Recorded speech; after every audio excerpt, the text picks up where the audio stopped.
En la cálida noche del 10 de octubre de 2022, en Chicago, ocurrió una tragedia cuando el oficial Eason Monroe, un veterano de 36 años del Departamento de Policía de Chicago, fue encontrado asesinado en su lujoso penthouse. Conocido por su aguda intuición y dedicación, Eason tenía casi 2 décadas de carrera en la fuerza. Sin embargo, su vida personal se estaba desmoronando, con su matrimonio con Natalie Monroe, de 35 años, en tensión. Eason pasaba largas horas en el trabajo y mantenía en secreto una relación con su compañera, Samantha Bryant. La escena del crimen dentro del lujoso penthouse era escalofriante. Eason fue atacado mientras dormía, y la brutalidad dejaba claro que fue un asesinato premeditado. Sangre rodeaba la cama, indicando un ataque rápido y calculado. No había signos de entrada forzada, ninguna ventana rota ni cerraduras dañadas, lo que suscitaba sospechas de un trabajo interno. Aunque faltaban algunos objetos valiosos,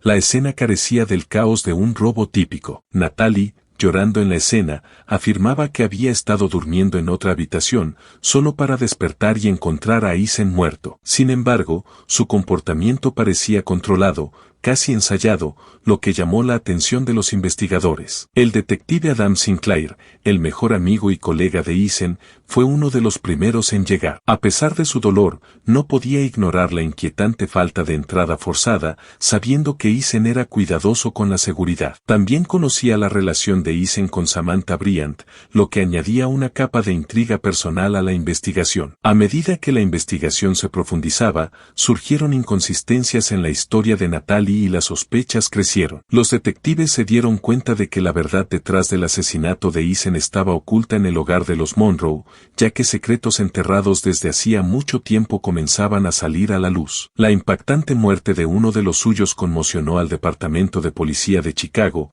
convirtiendo la investigación no solo en una búsqueda de justicia, sino en una búsqueda de la verdad detrás de la fachada del duelo. Con la relación de Eason y su matrimonio en descomposición, el caso ya era más complejo de lo que parecía. La relación de Eason con Samantha Bryant había estado en curso durante meses, ampliando la brecha emocional entre él y Natalie, quien, a sus 35 años, se sentía cada vez más abandonada. Su matrimonio, que alguna vez fue apasionado, se había vuelto frío. Aunque Natalie siempre había apoyado la exigente carrera de Eason, su desapego emocional y largas horas de trabajo la dejaban sintiéndose amarga y aislada. Sentada sola en su amplio penthouse, a menudo se preguntaba cómo su vida había llegado a un estado tan vacío. Su frustración con Eason creció a medida que su ausencia, tanto física como emocional, se volvía insoportable. Durante este periodo, Natalie conoció a Lucas Harris, un fotógrafo freelance de 34 años con un encanto magnético y un pasado misterioso. Se cruzaron en un evento de arte,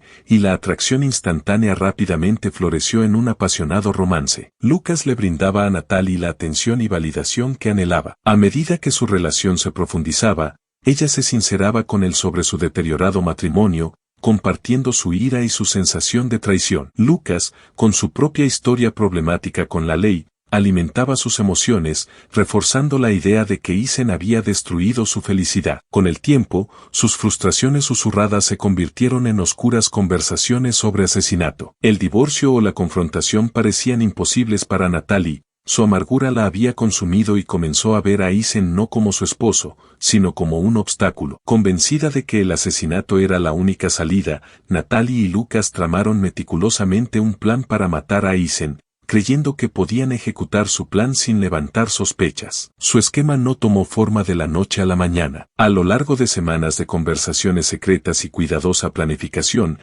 elaboraron un plan que creían que los liberaría de Eason mientras los mantenía fuera de sospecha. El trabajo de Lucas en la fotografía le había dado experiencia con equipos de vigilancia, lo cual se volvió crucial mientras manipulaba el sistema de seguridad en el penthouse de los Monroe. Natalie había instalado las cámaras por motivos de seguridad, pero ahora eran un obstáculo para su mortal plan. Lucas ajustó discretamente el sistema, preparándose para el día en que atacaría. Lucas creó cuidadosamente puntos ciegos en el sistema de seguridad del penthouse, asegurándose de que no hubiera grabaciones claras que capturaran el asesinato. Él y Natalie exploraron la zona, identificando el mejor momento para atacar cuando Eisen estuviera más vulnerable, cansado y desorientado después de un turno nocturno. Su objetivo era hacer que el crimen pareciera un robo que salió mal, aprovechando los robos ocasionales en el vecindario para hacer la historia plausible. Lucas, calmado y metódico, mapeó los detalles,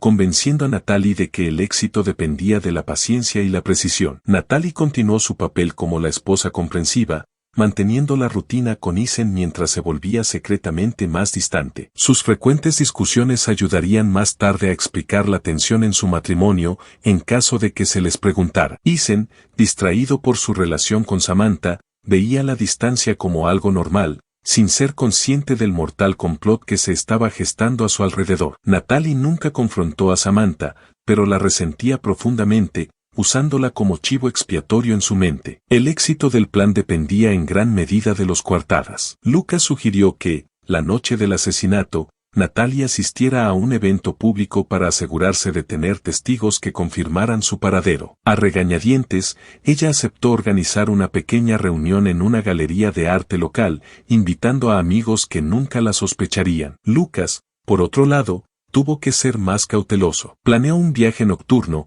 creando un rastro de señales telefónicas e interacciones en tiendas de conveniencia, respaldado por recibos y grabaciones con marcas de tiempo para demostrar que estaba a kilómetros de la escena del crimen. Con cada detalle en su lugar, se acercaba la noche del asesinato. Natalie sentía tanto terror como emoción, pero la idea de liberarse de Eisen alimentaba su determinación. Lucas, el estratega, la tranquilizaba, asegurándole que todo saldría bien. Habían preparado cada variable. Confiados en su plan, esperaban la noche en que ejecutarían no solo su esquema, sino a Eisen mismo. En la noche del 10 de octubre de 2022, todo estaba meticulosamente preparado. Natalie Monroe pasó la velada en una galería de arte cercana, asegurándose de que su coartada fuera a prueba de balas. Se reía, socializaba y parecía tranquila, calculando cada movimiento para evitar sospechas. A medida que la noche llegaba a su fin, revisó su teléfono. Lucas estaba listo. Mientras tanto,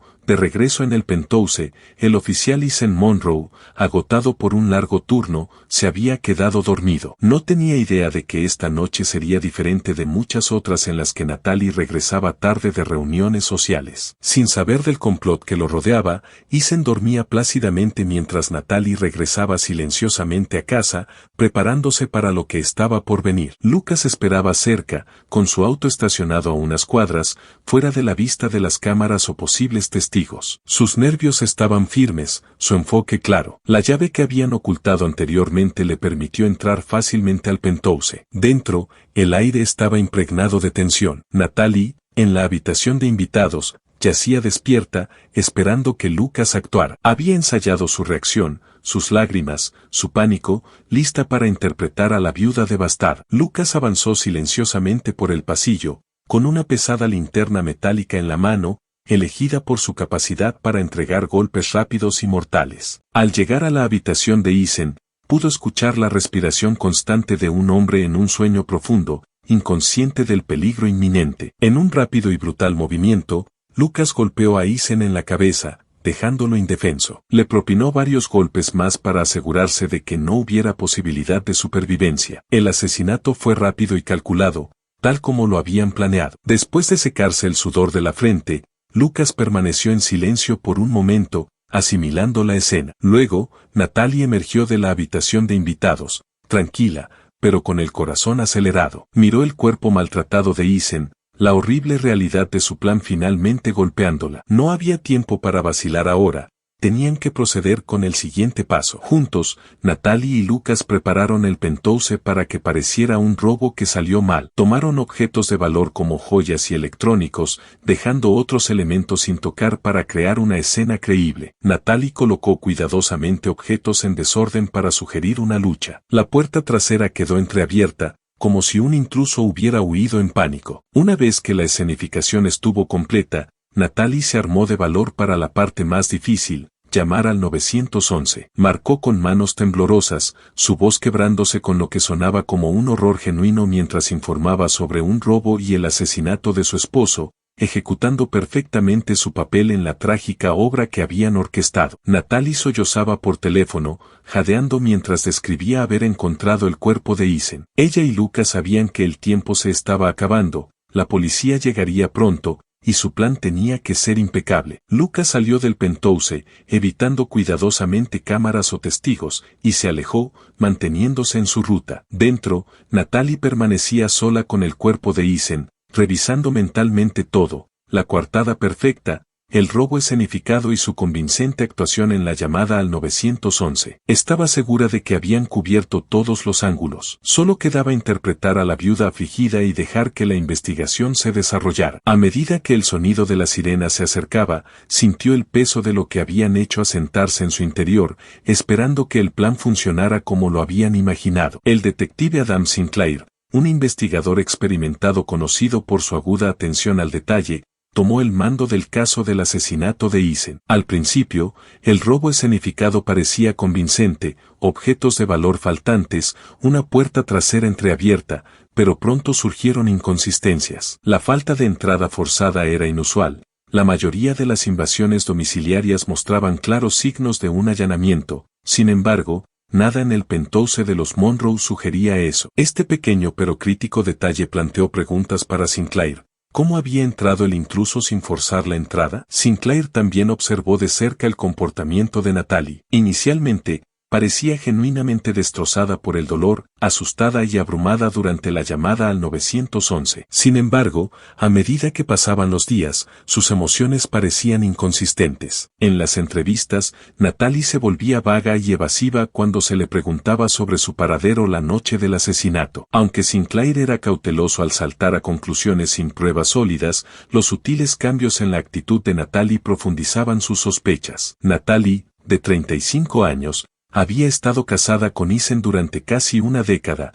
pero ahora las grietas en su historia comenzaban a hacerse evidentes. Para los de afuera, Eisen y Natalie parecían ser una pareja casada típica, pero su relación se había deteriorado en los meses previos a la muerte de Eisen. Lo que una vez fue una asociación amorosa se había convertido en un resentimiento mutuo y distancia emocional. Eisen, consumido por su carrera, se había vuelto distante, y su relación con la oficial Samantha Bryant era un secreto a voces entre sus colegas cercanos, aunque Natalie parecía ignorar la magnitud de la situación. El detective Sinclair decidió interrogar a Samantha, una oficial de 29 años involucrada con Eisen durante casi un año. Samantha había estado renuente a presentarse inicialmente, temiendo que la relación complicara las cosas. Sin embargo, bajo el cuestionamiento de Sinclair, reveló que Eisen estaba profundamente frustrado con su matrimonio fallido y a menudo se desahogaba con ella sobre el comportamiento frío y distante de Natalie. Eisen incluso había considerado el divorcio,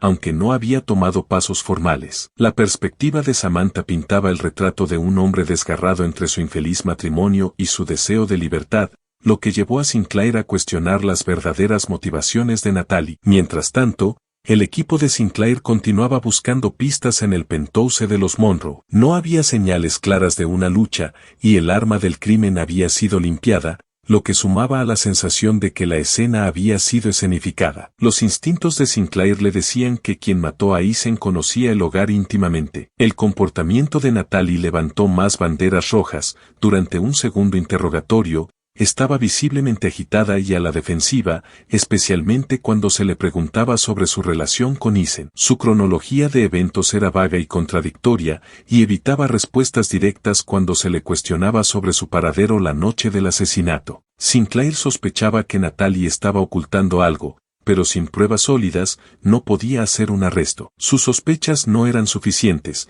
necesitaba más, un motivo claro o pruebas que apuntaran a la implicación de Natalie. A medida que avanzaba, Sinclair centró su atención en Lucas Harris, un hombre que había surgido durante las entrevistas. Lucas, un fotógrafo de 34 años, no tenía una conexión obvia con Eisen ni con la policía, pero susurros sobre sus lazos con Natalie. Los rumores sobre una relación entre Natalie y Lucas comenzaron a difundirse, capturando la atención de Sinclair. ¿Había una conexión más profunda entre ellos? ¿Podrían haber estado trabajando juntos para planear el asesinato de Eisen? Sinclair comenzó a investigar el pasado de Lucas, reconstruyendo cuidadosamente su implicación con Natalie. Lo que descubrió solo intensificó sus sospechas. La relación de Lucas con Natalie era mucho más seria de lo que había parecido al principio. Las comunicaciones entre ellos sugerían un vínculo más estrecho que se había vuelto más intenso en las semanas previas a la muerte de Eisen. Aunque Sinclair aún no tenía una prueba definitiva,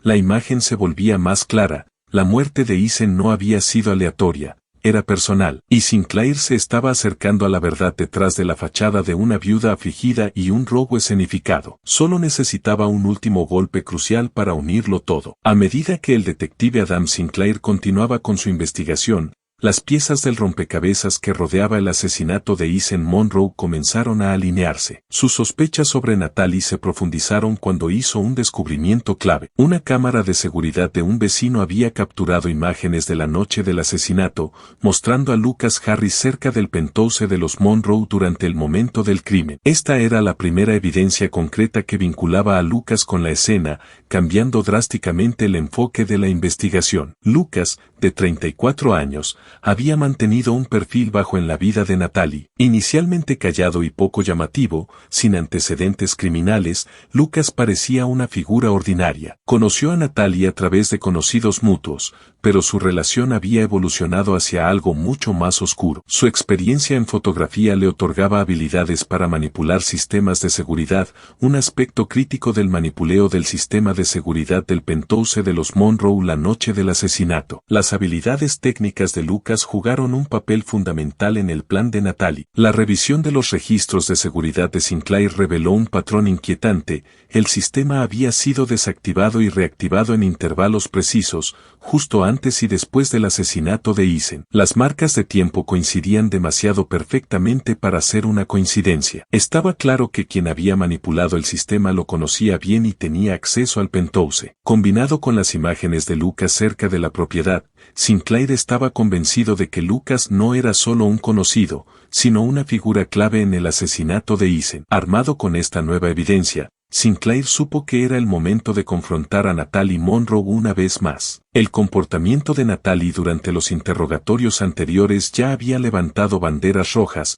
pero logró evitar incriminarse abiertamente. Sin embargo, la creciente presión de la investigación comenzó a hacer mella, y su actitud previamente calmada empezaba a fracturarse. Sinclair notó su creciente nerviosismo, sus respuestas inconsistentes y reacciones defensivas indicaban que luchaba por mantener su historia. Ahora, a sus 35 años, Natalie había interpretado convincentemente a la viuda afligida en los días posteriores al asesinato de Eisen, pero su relación con Lucas y la naturaleza premeditada del crimen se volvían cada vez más difíciles de ocultar. Durante la siguiente ronda de preguntas, Sinclair la confrontó sobre las imágenes y los registros de seguridad, empujándola intencionalmente a un terreno incómodo. Las respuestas de Natalie se volvieron evasivas y titubeó al discutir su relación con Lucas. La confianza que una vez exhibió se estaba erosionando, y Sinclair percibió que las paredes se estaban cerrando a su alrededor. Al mismo tiempo, Sinclair se centró en Lucas Harris. A pesar de su experiencia en fotografía,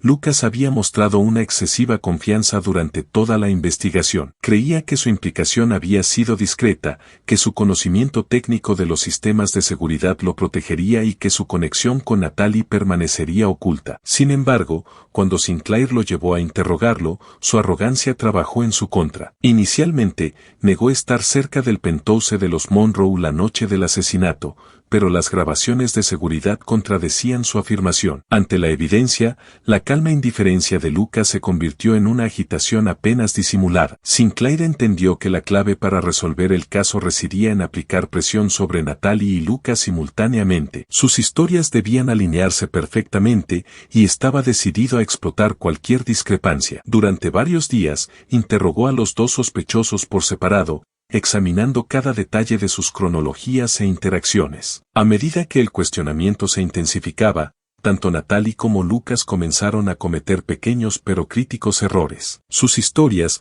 que antes habían ensayado y coordinado, empezaron a desmoronarse. La culpa de Natalie se manifestaba en su incapacidad para mantener su fachada de inocencia. Sus nervios la traicionaron durante el interrogatorio, particularmente cuando se le presentó evidencia de la presencia de Lucas en el penthouse. Vaciló cuando se le preguntó por qué se había manipulado el sistema de seguridad. Sus afirmaciones anteriores de no entender cómo funcionaba contradecían sus declaraciones previas sobre la experiencia de Lucas. La compostura que había mantenido se deslizaba, y Sinclair pudo ver cómo las grietas se ensanchaban. Por otro lado, la arrogancia de Lucas se convirtió en su perdición. Subestimó la persistencia de Sinclair y la fuerza de la evidencia en su contra. Cuando se le preguntó sobre su relación con Natalie, intentó restarle importancia, describiéndola como casual, pero su historia se desmoronó bajo el escrutinio. Las grabaciones de vigilancia, los registros de seguridad y su comportamiento cada vez más defensivo pintaban un cuadro claro. Lucas había estado en el penthouse de los Monroe la noche en que mataron a Eisen y había manipulado el sistema de seguridad para facilitar el crimen. Cuanto más presionaba Sinclair,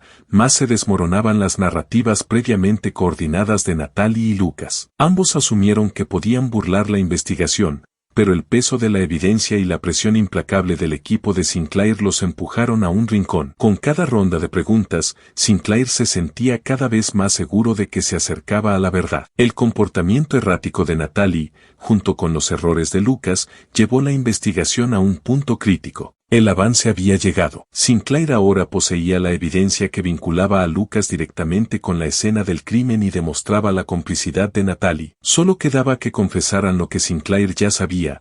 Habían planeado y ejecutado el brutal asesinato de Eisen Monroe, creyendo que podrían escapar ilesos. Sin embargo, las grietas en sus historias eran demasiado profundas para ocultarlas. La verdad estaba saliendo a la luz, y Sinclair estaba listo para revelarla. A medida que se acercaba a la verdad, la presión sobre Natalie Monroe y Lucas Harris alcanzó un punto de quiebre. La investigación había revelado suficientes inconsistencias y la evidencia se acumulaba. Para Lucas, el amante que una vez fue arrogante, la realización de que las paredes se estaban cerrando le golpeó con fuerza. Las grabaciones de seguridad, los registros de seguridad manipulados del penthouse y la exposición de su relación con Natalie lo colocaron en una posición imposible. Su confianza comenzó a desmoronarse y solo veía una salida, salvarse a cualquier costo. Lucas Harris, un hombre que alguna vez estuvo atrapado en la pasión y la obsesión, comenzó a entrar en pánico. El plan que había parecido infalible ahora se presentaba como una trampa que podría llevarlo a la cárcel de por vida. No dispuesto a caer sin luchar,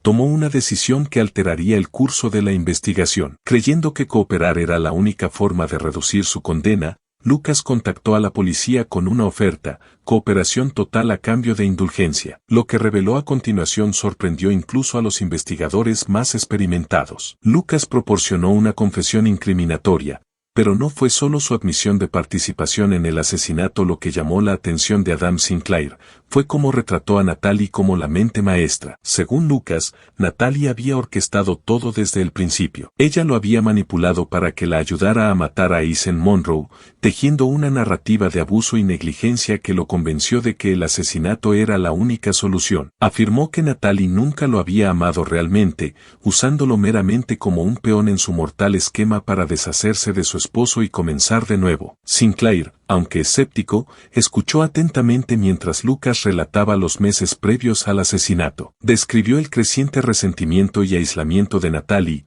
sus quejas sobre Eisen y cómo gradualmente introdujo la idea del asesinato en sus conversaciones. Lucas alegó que fue Natalie quien ideó el plan para escenificar la escena como un robo que salió mal y que ella había organizado meticulosamente las coartadas y plantado la llave de repuesto para que él la utilizara la noche del asesinato. Sinclair no podía ignorar que la historia de Lucas llenaba varios vacíos en la investigación. Natalie siempre había parecido más que una simple viuda afligida, y su comportamiento había levantado banderas rojas desde el principio. La confesión de Lucas, aunque egoísta, proporcionó a Sinclair la pieza final de evidencia necesaria para actuar. Armado con el testimonio de Lucas, Sinclair preparó las órdenes de arresto para Natalie y Lucas. La arresto de Natalie Monroe fue rápida y repentina. Una vez aclamada como la esposa desconsolada de un oficial de policía asesinado, Ahora era conducida fuera de su lujoso ático con las manos esposadas, rodeada de una vorágine mediática. El público, que inicialmente se había unido a ella como víctima, observaba con asombro cómo la viuda, antes simpática, se revelaba como la mente maestra detrás de la muerte de su esposo. Natalie mantuvo su inocencia durante todo el arresto, insistiendo en que Lucas estaba mintiendo para salvarse, pero el daño ya estaba hecho. Su imagen cuidadosamente construida se hizo añicos y la verdad de su participación ya no podía ocultarse. El juicio que siguió fue nada menos que sensacional. Los medios se aferraron a la historia de traición, obsesión y asesinato, llamándola un amor retorcido que se volvió mortal. Cada detalle de la aventura de Natalie con Lucas Harris y su supuesta manipulación de él para matar a su esposo fue expuesto en el tribunal. Samantha Bryant, la amante de Eisen, hizo su aparición como testigo, revelando más sobre el matrimonio problemático de Eisen. Aunque su participación en su vida palideció en comparación con las revelaciones impactantes sobre Natalie, Lucas, ahora desempeñando el papel de amante manipulado, subió al estrado para testificar en su contra. Su historia lo retrató como un hombre profundamente enamorado, manipulado por una mujer astuta y despiadada. Afirmó que había sido llevado a cometer el crimen bajo la influencia de Natalie, creyendo en ella cuando dijo que era la única forma en que podrían estar juntos. Sin embargo, su intento de desviar la culpa hacia Natalie no resonó con el jurado tanto como él había esperado. Su propio papel en el asesinato era innegable, y la evidencia de su meticulosa implicación, manipulación del sistema de seguridad, estar presente en la escena y ayudar a escenificar el crimen, era abrumadora. Natalie, por su parte, mantuvo que Lucas había actuado por su cuenta. Afirmó que, aunque su aventura era real, nunca había tenido la intención de que Eisen muriera y que Lucas había tomado la decisión de matar a su esposo por celos. Pero su defensa se desmoronó bajo el peso de la evidencia, especialmente la grabación de seguridad, la cronología de los eventos y el testimonio detallado de Lucas. El jurado, después de semanas de deliberación, encontró a Natalie y a Lucas igualmente responsables del asesinato de Eisen Monroe. Al final, Natalie Monroe, la viuda afligida que una vez fue retratada como víctima, fue expuesta como la fría y calculadora mente maestra detrás de la brutal muerte de su esposo. Su aventura con Lucas, su manipulación y su traición tanto a Eisen como a Lucas fueron puestas al descubierto para que todos las viesen. Lucas Harris, el hombre que había sido arrastrado a su red de mentiras y engaños, fue considerado igualmente culpable. Sus intentos de salvarse a través de la traición, en última instancia, no dieron resultado. Tanto Natalie como Lucas fueron condenados a cadena perpetua sin posibilidad de libertad condicional. El caso que había conmocionado a Chicago concluyó con una sombría resolución, ya que dos personas que una vez habían planeado comenzar una vida juntas ahora enfrentaban el resto de sus vidas tras las rejas. La historia del asesinato de Eisen Monroe se convirtió en una lección de advertencia, un recordatorio de cómo la pasión, la traición y la obsesión pueden volverse mortales, dejando solo devastación a su paso. La comunidad, aún recuperándose de la pérdida de uno de los suyos, quedó lidiando con las secuelas de un crimen que había sacudido su fe en quienes les eran más cercanos.